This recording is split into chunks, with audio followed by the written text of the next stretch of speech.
Welcome back to Uruk, ladies and gentlemen. I'm Marcus Aurelius, and this is, of course, Dominion's 5 Warriors of the Faith. And in this episode, before we get started, I wanted to talk a little bit about artistic representation, primarily artistic representation of deities. If you look back into the history of our world, you will find that the visual depiction of deities often changes depending on the area that's doing the depicting or even the individual artist. And the reason I bring this up is because if you look at the icon of Ursula, her sprite, you'll notice that she's what we call Rubenesque, which, if you don't know art history, essentially means that she's a bit heavy-set, curvy. I believe the current social media terminology would be that she is thick, with 2 C's instead of a K. But when I commissioned the artwork to be used on the title cards of this series by the amazing artist Catherine Unger, who actually does actual game art. You saw her on this channel when I did a Let's Play of The House of Many Doors. She did all the art for that game. But I asked her to depict Ursula a bit more physically fit, like warlike, to have more of a muscled kind of wiry frame. I was asked her actually to model her after Gal Gadot, the Israeli actress who plays Wonder Woman in the most recent DC Comics movies. And partially, that's because, again, Ursula is a goddess of war, and so I figured that would be an appropriate interpretation of her, but also just because I have a huge crush on Gal Gadot. But regardless, the reason I'm bringing this up is because there are many different ways to depict deities, and I want to show you right now a submission by longtime viewer Ca Putt, who drew this amazing picture of Ursula, which is substantially different not only to the sprite used in the game, but also the depiction that I commissioned from Miss Unger. As you'll see here, it's very realistic, and at the same time, it has kind of an old world iconography to it. Like, he is a student of Near Eastern culture, or at least a fan of it. I forget which one it is. And you can see that here in the image. It kind of has that look that it would be something that someone in ancient Mesopotamia or Sumeria would view their deity as looking like. Now, he did take some artistic license. For example, the instead of the bird talons of the icon, he represented her feet as more like dinosaur claws. But that's cool. One thing I do want to note is that he made her, despite being very sensual, he made her PG-13, which is what I need for this channel. Obviously, we're a family-friendly channel. I have an audience that spans all ages. I want everyone to have a good time. So even though Ursula may be a fun-loving goddess who likes to walk around without the encumbrance of clothing, please, if you do any depictions of her, which I would highly recommend, I'd love to see depictions of different styles, just make sure to cover up very strategically in the same way that Mr. Putt has. But one thing also worth noting is that she, of course, is going around with 2 lionesses, which is actually what she does also in the game itself. And also, if you'll notice, he took some artistic license, and she has, instead of a tiara or a helm, she has horns on her head, of which the 5th set, the set that are pointing upward, represent her ambition to overthrow all the other gods, which I thought was really, really, really cool. So a huge thank you to Ca Putt for that submission. I really appreciate it. It is gorgeous. And again, I'd like to encourage all of you to show me what you think Ursula should look like, bearing in mind that it has to be, family friendly. But all right, back to the game. Now, I accidentally resolved the turn without showing you, but that doesn't mean anything. You don't miss anything because all of the events are still here. So we're fall in the year 1. We've researched evocation and construction. Oh, at the end of the last episode, I changed the magic research a bit. Very simply, I just added evocation 1 at the top because it was a recommendation by one of Ursula's chief advisors, Colonial, because there's some spells there that might be useful right out of the gate for our commanders. Otherwise, though, same old stuff that you knew. Casual Dreads searched Assyrian for magic sites, but didn't find anything. And there was a battle in Murias. This is our army with our prophet, and also Who's the NC with this group? Kionashur. Alright. And this is just against, I think, regular human infantry. So we can speed it up. We're firing archers successfully, which is good, although we're not hitting any of them, which is not as good. Our flankers are... They are flanking, but where are they flanking to? Oh, I see. Probably would have been better had they focused on the units that were not fleeing, rather than the ones that did. But okay, we lost 1 spearman, which is no good. We're down to 70, but we did take the province. Alright, cool. So first thing I want to do before I forget is get some province defense in here, and holy crap, 136 unrest?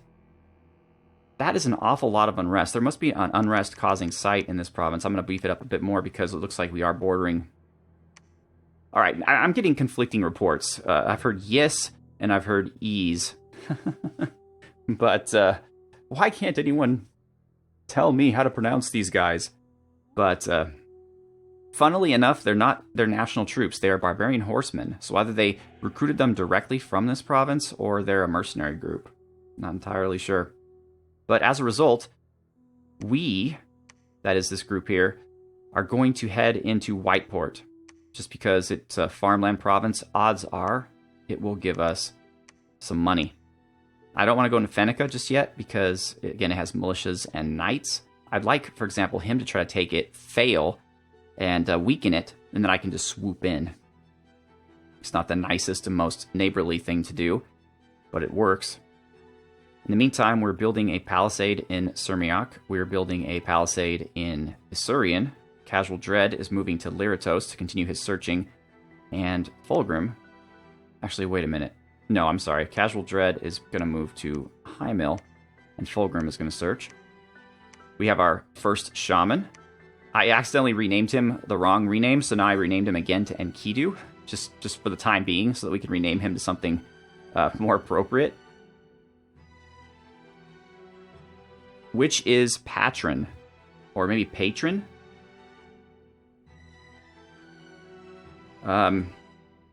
If you care, let me know in the comments, but I'm going to go with Patron, I guess. And our shamans are going to be huge for our war effort. They're expensive because they're not sacred, but they can buff all of our troops. So they're fantastic dudes. Meanwhile, Ursula is going to search. The more searching, the better for Ursula here. We're moving up to fight the Amazons in Gninith Mercs from Polgrave. This is a throne province. I feel like 5 province defense is a bit on the short side. At home, we're going to recruit 4 more of these ladies. And I guess spearmen? Maybe a couple archers. Oh, but we can actually... Now that we have so many resources, we can recruit the heavy archers. And down here in Sinextro, I think we were getting Anders. Yeah, so now he has 20 of the bowmen, and we have to get him 20 of the spearmen.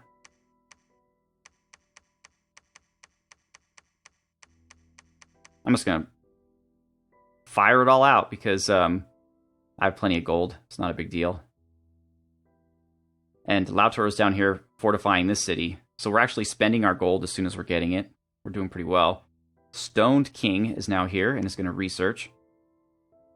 Or actually isn't, because we don't have a lab. Okay. Hellkite. You're on lab building duty. And we're now officially out of money. That means Stone King is actually just going to search with the 2 Astral. That'll be helpful. All right. And did I not recruit? Oh, that's right. I'm recruiting an N2. So that's why there's nobody here. Knights, you're going to forge another Alquill. In fact, can we give an Alquill? No, we can't. Obviously, no lab. Come on, Marcus. Argos. All right, good. That'll help us immensely with our research. All right, let's get Morgoth out to safety of Dragon Ridge. Still don't know where Bandar Log is. All right, we're going to get Barad-ur to safety in Wood of Many Paths. Or actually, we should probably go up, shouldn't we? All right, we're going to move him to unsafety for a second. There's Eriu. All right, and of course there's Machaca. So I guess the only one we don't know is Bandar Log. There's Machaca again. All right, Raspberry Woods. Sounds delicious. That is to the south of Tianqi and the west, or the east of Machaca. I'd love it if those two got in a fight. That'd be good times. Good times being had by all. Trip, you're going to head home, I think was the designation for you, so that you can get some cool gear and survive longer. Here's our current research, as I mentioned. I think Conjuration 5 is where we get the Oogaloo, yeah. So, a little more of that. And we're good on commanders. Let's end this turn. I know the episodes have been pretty long recently, so I'm going to try to shorten them down to about 30 minutes per episode. Regardless of your preferences, it's much easier for me to process. My computer, even as strong as it is, has trouble processing an hour worth of audio at once. Stone King didn't find anything, unfortunately. Fulgrim didn't find anything, unfortunately. But who needs them when you have the goddess herself, and she found something in Erebon, and we'll check it in a minute. Oh, good. Oh, good, good, goody, good. So once again, these aquatic twats of Yis or Ys are trying to take a province that is rightfully mine. So we're coming in here, and we're fighting. Oh, heavy cavalry. I was thinking. I was not thinking. Well, we'll see how we do. We'll move this one up a little faster, but not a lot. They're heading straight for our ladies. But ineffective they were. Nice.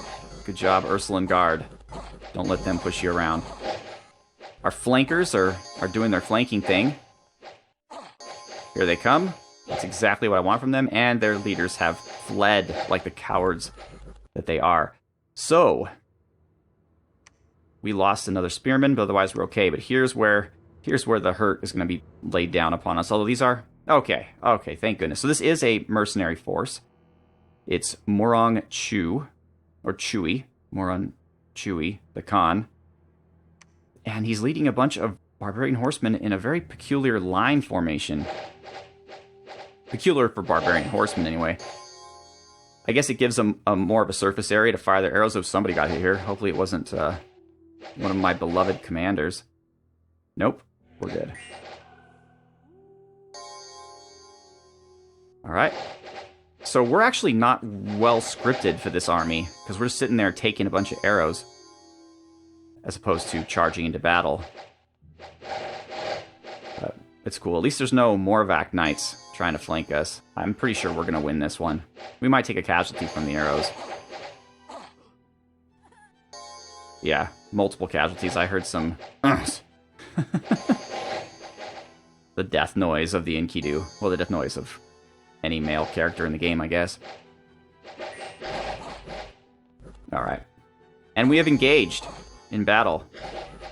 The one problem with our ladies is they move very slowly. I guess I could have used some of my air blast to fix that, but it seems like such a waste. Alright, we're going berserk. Berserk on these barbarians.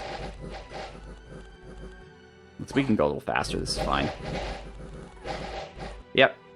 Victorious. Twice now. That's 2 Uruk, 0 Yis. And although we did lose an archer, 2 soldiers, and 2 spearmen, so it was not a battle that came without cost. Gnineth Mercs. So this is against the Amazons, the swampy Amazons. Alright, so here's the thing. These are sacred heavy cavalry, and they are amazing. But you remember in a previous episode where I kind of complained about recruitment points and how lame I felt they were? Well, here's an example of why. Even with my Order Dominion, which improves recruitment points, and even... Whoa, someone shot a frozen fireball at us. And even with building the highest level fort you can get, which also improves recruitment points, the most of these ladies that you could build in a swamp province is like 1 or 2 a turn. Which really stinks, because it doesn't matter how much money you have, and they would actually be really helpful in our armies. Like, I would want to build a fort here and recruit a ton of them, because they'd be perfect for us. They'd be able to flank, essentially, while our our Ursulan Guard hold the center. But again, it'll take 20 turns just to get a decent amount of them, so it's kind of a waste. Looks like both of our leaders are still doing okay. Orlandis, what are you again? You are heroic reflexes. All right. And they are led by a Jade Sorceress, who under normal circumstances would be a great neutral mage to recruit, but for us, not so useful because we have both of these paths on homegrown commanders that are substantially cheaper. And they're fleeing. So did we lose anything? No! This was incredibly successful. An unexpected event in Umador. Awesome! A market with some gold. Sinextro is a fortified city. We have a new famous hero. Stories of Aga of Kish's brave deeds and her unbreakable skin. Unbreakable skin? What? Oh, shoot. But she's in bad shape. Tough skin, increased protection. That's awesome. But she's also diseased and has a limp. So that's okay. She's a mage. But we're in kind of a pickle here because I want to keep expanding, but I kind of can't. Larry, I'm going to need you to give up your feather. I need you to get to her as fast as you can, and we're just going to have them stay here for one turn. We'll have them site search.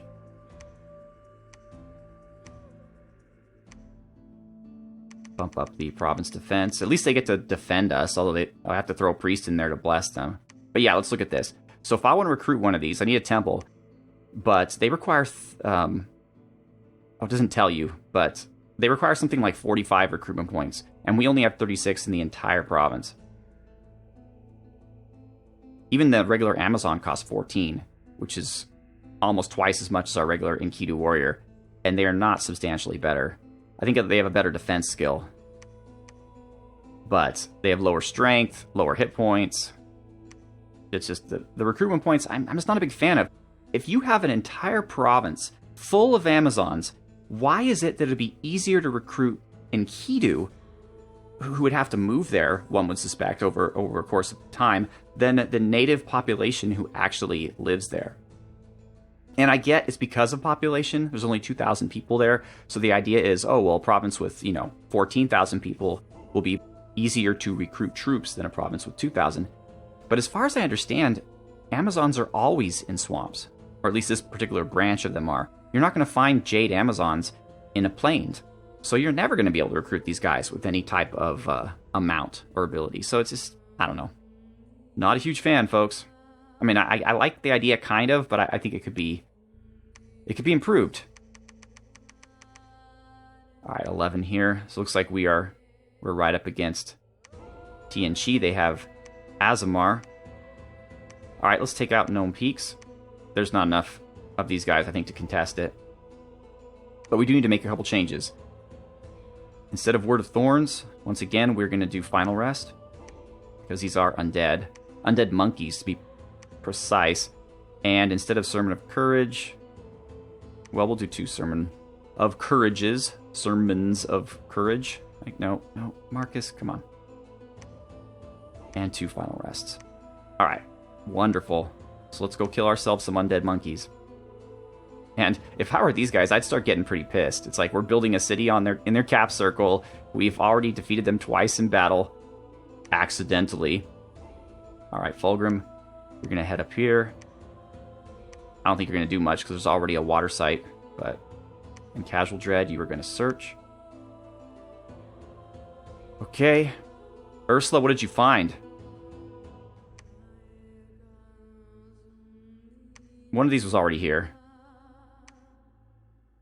You found the gem deposits. Okay, what does that mean? 75 gold. I'll take it. Good job, Ursula. Let's head over to the Cloudbreakers.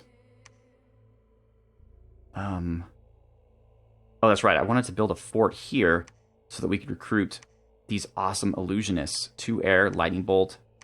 So, who's going to do that? All these guys need to do their own thing. Actually, shamans are notoriously bad at researching. So, Patron, you're going to go and build that fort for us. All right, Alatu. Not bad. 3 astral, 1 water. so she can Frozen Heart later on. You are going to be Kiero. Welcome to the team, Kiero. All right. You know what? She might have gotten the disease just because she's old. But she probably got hit in the battle, too. I'm not sure. I guess we could find out, but I don't want to rewatch the entire battle. That's another thing, too. You can watch look at the full battle report, but only while the battle's going. I wish there was some way you could view the full battle report just in the after-battle screen. Actually, let's just give it a try. Maybe you can, and I'm just stupid. No. Let's see. No, just view the battle. So, oh well. That'd be a nice touch. If after the battle, in the report, you could actually click on it. Although, I understand you wouldn't be able to do that because, let's say I want to see how one archer did. Well, there's only 9 of them at once. So, that makes sense to me, I guess. Alright. Alright, I'm going to put you at risk, Morgoth, and send you down to the Curtain Wall to see what these 2 provinces are. You're going to... Oh, good, you found some good places. You're going to move to Gold Mountains, Barad-dûr, Trip Fields. You'll go to Baral. Actually, no, we're going to have to go into Tianqi's territory at some point, so we might as well just do it this once and get it over with. Alright, Hellkite. Let's give you a feather. Let's give Stoned King a feather. And research. And Seeing Spots is going to research. And now that we have a lab, we can start recruiting better research mages elsewhere from our capital, although this is not exactly what I'd call a safe location. So probably actually an NC would be a good bet here. Alright, Anders. Give you some more guys. Okay, Lautaro, we have so much money, so why don't you just go ahead and... Oh, you can't make it any better. Alright, Fortified City, yeah, 50, that's the best you can get here. Wonderful. So what now, Lautaro? We need more castles. I think Murius needs a castle, but you're not going to be able to get there in any reasonable amount of time. It'd probably be easier. Well, we can't. No resources here. Which seems odd. Oh, because the unrest is so high. So maybe it's not the best place to build a castle. But where then? No, because I'm building one in Sirmiak, so I guess this is the best location to build a castle. But I gotta figure out what's causing this unrest. If it's due to some kind of magic site that causes terrible things like disease, or that we're gonna have to constantly battle to get down, might not be worth it. Still, though, Lautaro, let's head there. 2 turns, it says? Alright, that's acceptable to me. We don't need the fort just this minute. Knights? We know what you're going to do, buddy. I wish I could set this on autopilot, but as I mentioned before, it's broken. Larry's moving. Actually, let's recruit another Larry. And 4 more of these ladies. And let's just get an equal amount of... Man, we can recruit a lot more now. That's fun. Alright. Good. Good. And they're just going to sit here searching for magic sites. And we're good to end the turn. How's research going? Oh, still perfect. Okay. Alright, so interesting times. We're only going to have 1 battle this turn against the undead monkeys, since our army in the north has been stalled, so that we can cure some diseases. Aga of Kish found 2 magic sites in Gninith Merk, so it's a good thing we searched there. Hopefully she will not die. But nobody else found anything. Gnome Peaks. The Forest of Gnome Peaks. Of course, that makes sense, right? Because gnomes generally like the forest. Okay, so what do we got here? We have ethereal undead monkeys. That's a Ghana. Ghostly warriors who serve the Daitas of the Nether Realms. They can be summoned by dark magic and coerced into servitude. Ethereal, undead, need not eat, amphibious, poison resistant, and spirit sight, which means they can see invisible things. Now, this is more of a zombie. It's an ape zombie called a Pisacha. Pisaka? Poison resistant, but not ethereal. And they're led by... someone. They're led by... Come on. Don't run away from me. There we go. Ca Putt, the possessed corpse. Oh, nice. Here I thought Ca Putt was like a grain. Actually, it is. You could look it up. Alright, let's see how we do against these ethereal units. We do not have magical weapons. I don't think we do, anyway. Oh. You're not in good shape, are you? Unfortunately, you're diseased and you have battle fright. But I don't... Yeah, I don't... It's just a bronze spear. It's not a magical attack, so hitting these guys is going to prove difficult. Hopefully our priests will do their priestly thing. There we go. Got some priesty goodness. Our flankers. Flankers be flanking. Oh, if we kill their leader, maybe they'll disintegrate. Oh, except they're not going after the leader. They're going after these three. That's a perfect strategy on their part, to have our guys chase after them. So they're effectively out of the battle, because they'll never catch up. Luckily for us, we do have priests. Yeah, thanks, guys. This is taking a while, though, because undead troops have really great morale. What is that? Oh, wait. Is it Ca Putt? Oh, yeah, this is the same guy. Why does he look so terrible? Right? He looked cooler before, didn't he? Alright, stop. Battle unit overview. Alright, so Kionashur, how did you do? They're resisting you left and right. 1,009 points of damage? That's a lot of damage for the few times that you hit. We did lose... Oh, our soldiers, man. 3 soldiers and a spearman. So there's Plague Spittle, the Ghana, who actually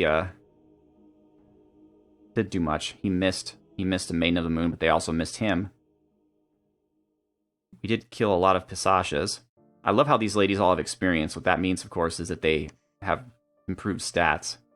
And there's Death Gasp, the Pisacha, and... Oh no, I guess Kamul always looked like this. I just want to see how I do it Kionashur, but I want to see how Nergal did. Because this should be Nergal kind of bread and butter here, taking out undead. Well, we'll see. We'll see in the after-action report. Holy moly, Nergal took out 12 of them. Kionashur took out 9, so they were the big winners of this battle. I mean, our Maidens of the Moon, our Ursula and Guard, that is to say, did fantastic as well. We did lose 3 soldiers and a spearman. We're slowly getting whittled down. We also got an Ice Mist Scimitar. Alright, Gold Mountains. We get to actually see Ariu in battle. Alright, let's see what we got. We have Wolves. We have Pikeneers. I think these might be mercenaries. In fact, they are. Giuseppe the Second, the Inquisitor. Some fire gems, very basic fire magic. Nothing to be worried about. This is what you need to be worried about. And I'm going to brutalize this. I'm sorry, guys. The Dane Shi? Maybe Dan Shi? Like Banshee, only with a D? I don't know. No, because isn't B-E-A-N ban? So the Down Shi? I don't know. If you're Irish or whatever, let me know. But they are ethereal. I'm not ethereal. Stealthy, glamorized, and inspiring, but they are spell singers. But these are just troops. How could a troop be a spell singer? I don't know. I guess if you Gift of Reason them. And then just a basic Furbolg, just hanging out. Some Milesians, those are humans.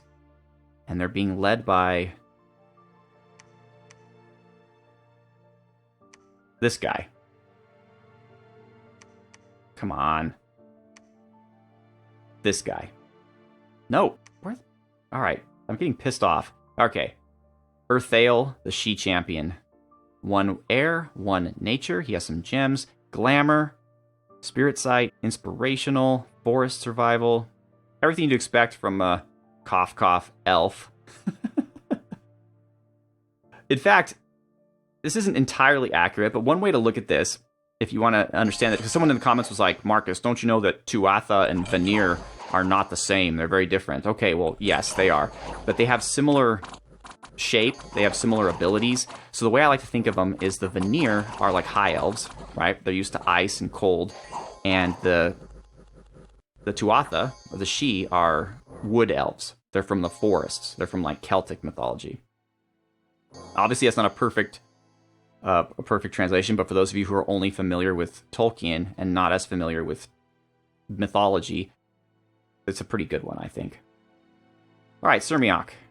We gained some shambler skin armor, but lost population. The carcass of a dead shambler washed ashore. I love it. So the people were like, a dead carcass washed up on shore. What should we do about that? I know. Let's skin it and make some armor. Brilliant. Perfect. Palisades in Isurian are completed. 1 unit was cured from disease. Gnome Peaks are starving. A new famous hero. Kionashur is heroically quick. Might want to make him a thug. Alright. Okay, so here's the problem. Diseases are being cured, but not Aga of Kish's. Now she not only has a limp, but she's lost an arm. Again, not a huge problem in her ability to mage around. But this is upsetting me substantially. Okay. So let's get a plan here. We're gonna take everybody but her bodyguard and give it to Berlandis.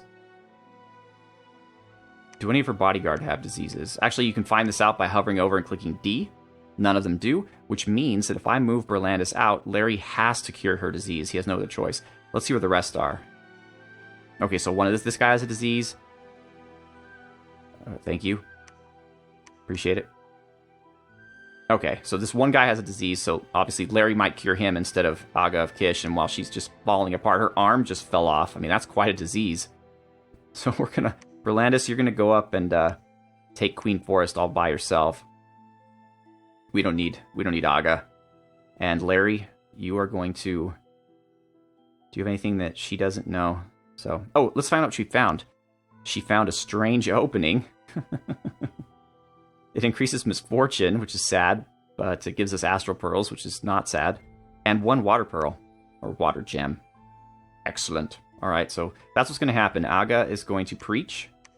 Larry is going to also preach. Alright, well, whatever. Larry's not going to preach. He'll just hang out. And hopefully he'll cure Aga before more of her appendages fall off. Damn, that's a bummer, though. Can't use... That's the worst part, is she can't only use 1 item. Not that I have given her any items, but that'll be great. I mean, what a great story to tell. You know, if her disease gets cured, then we're going to have a 1-armed, limping hero with incredibly tough skin. I mean, that's a story in the making right there. The tale of Aga of Kish. Alright. Palisades, Madame Mew. Let's build that up. Alright, who's our new Ashapu? Ancient? Cetra. Or Ketra. I know a lot of these names are... I mean, I don't know this one in particular, but a lot of the names I know are references to other forms of media that I'm not familiar with. So, like, I may know how to pronounce them correctly. Alright, Knights. Let's get us another quill, please. Ancient Cetra, you can get started first off by doing good research. Alright, so now that Patron's here, we're going to construct Palisades, and that's all we're going to construct. We're not going to improve it. It's just so that we can recruit an air mage every 2 turns instead of every 4. It will take a bit of the productivity away from Uruk, because essentially everything that Uruk right now is getting from Stonegrave Mountains is not going to go there anymore. But I think in the situation, it's worth it. Alright, so we have Kiero here, so that means we need another NC to lead an army. 4 more of these ladies, and I guess Spearmen. Just fill them up. Alright. Got another shaman. Our new shaman is going to be Illa. Alright, Illa the shaman. There's no rule that says our shamans can't be female. The icon doesn't necessarily depict it well, but I don't see any reason why we can't have a female shaman. Ursula is going to search the Cloudbreakers. Illa is going to head up north, though. Larry's going to hang out. Alright, Morgoth. We still haven't found Bandar Log, have we? There's Machaka. We're getting really close to Machaka. I guess we'll head to Avoca just to see what this province is here. These two provinces are. Maybe one of them's Banderlog. You're going to head up here, Barad-dûr. Alright, and Trip. Looks like Trip is going to live to tell the tale. He's going to head back into our lands. Looks like we still have some presence there from Yis. Up to 11. Oh, Slingers. Ugh. Even I could put 100 province defense in here and Slingers still suck. But another good mine. Maybe a fortress here would be good. It's going to have shitty Whiteport. It would have terrible recruitment points, but it would have great resources.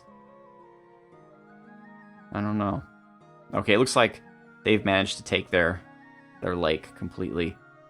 This is pretty much a front line, though. Of course, it could be moved around. Like TNG can come up through Whiteport, so Whiteport would also be a pretty good front line. But then they can come down through here. So there's really no way to win. You have to pick one. The income is hugely different. Although look at this, 3 death, 3 misfortune here. So there might be a nasty sight here that causes horror and disease and terrible things. Luckily, neither of our guys got it.